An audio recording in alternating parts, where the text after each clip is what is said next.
Hey there, I'm Kristen Rebelo. I run House of Rebelo with my partner here in Portland, and we're a brand and design collective who uses the power of creative work to uplift mission driven organizations, and that includes a lot of small businesses. So, today I want to provide a 101 lesson on why it's important to use creative work and branding to support and inspire your mission. We're in this unprecedented moment right now with the COVID-19 crisis, and I know a lot of people are feeling scared and uncertain, which is totally valid. And then there are some people who maybe have some more time on their hands and who might want to use this moment to focus on growing your business. So, if that's you, I find that creative strategy is something people often overlook when starting a new venture. But unfortunately, this means that down the line, your marketing efforts are going to suffer because you don't have a vision to propel you forward and you're just going to miss out on a lot of potential.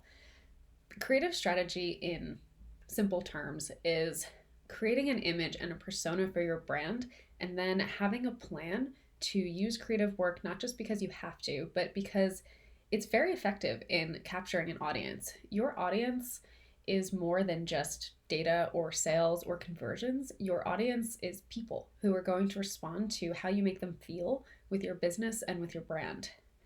And good branding is more than just a logo. It's really about creating a system of visual identity and a messaging strategy so that your business has this unique identity and it captures the attention of your customers.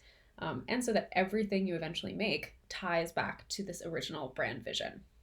So let's get into it. I'm going to walk you through 3 principles to get your branding started off on the right foot.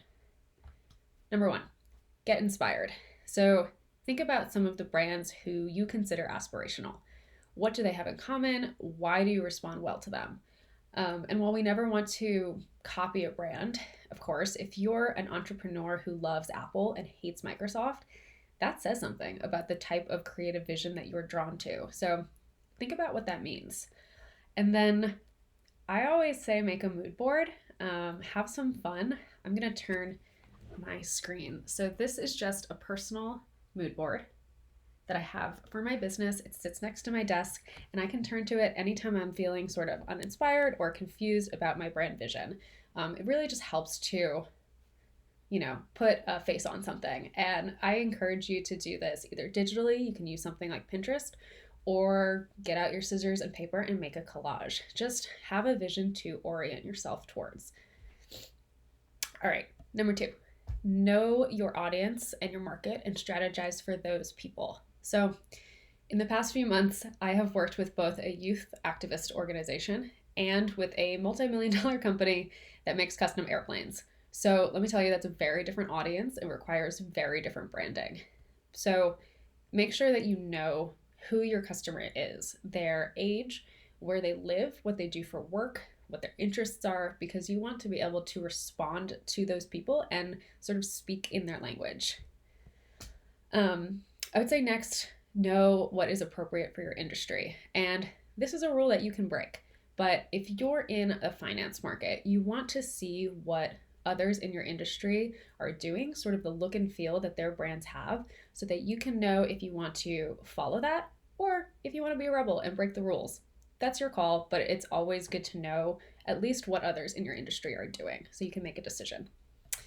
And then lastly, when it comes to your audience, don't try to appeal to everyone. If you appeal to everyone, you're just going to be generic and you're really going to appeal to no one. So this is why it's important to know who your audience is, hone in on those people, and then speak to them. All right, now comes the fun part. Create and own your identity. So I'm going to show you. This is the logo that I created for this platform, Empowerment Central. I knew that we are a dynamic group of business owners and educators who want to come together and use our skills to inspire both each other and the next generation of young people. So I knew we needed a mark that is bold, dynamic, has that element of the spark in it. And so imagine if I had done this as the logo. This is pretty boring. It doesn't speak to who we are as a brand, and I'm guessing you wouldn't want to wear that on a t-shirt. So this is the difference between creative strategy and no creative strategy. And then when it comes to your identity, the last thing I'll say is you can compete with the big dogs. So if you're that financial consultant with decades of experience, you have every right to have a brand that shows your authority and establishes you as the leader in your industry, just like Wells Fargo does. Wells Fargo is just projecting an image, Nike is just projecting an image, and I encourage you to do the same. Own your identity and put your best possible face forward for your organization. All right, y'all, thanks for tuning in. I'll be back here with more videos diving further into the power of design. And if you have any questions, you can contact me for a creative strategy session. You can do that at houseofrebelo.com/contact.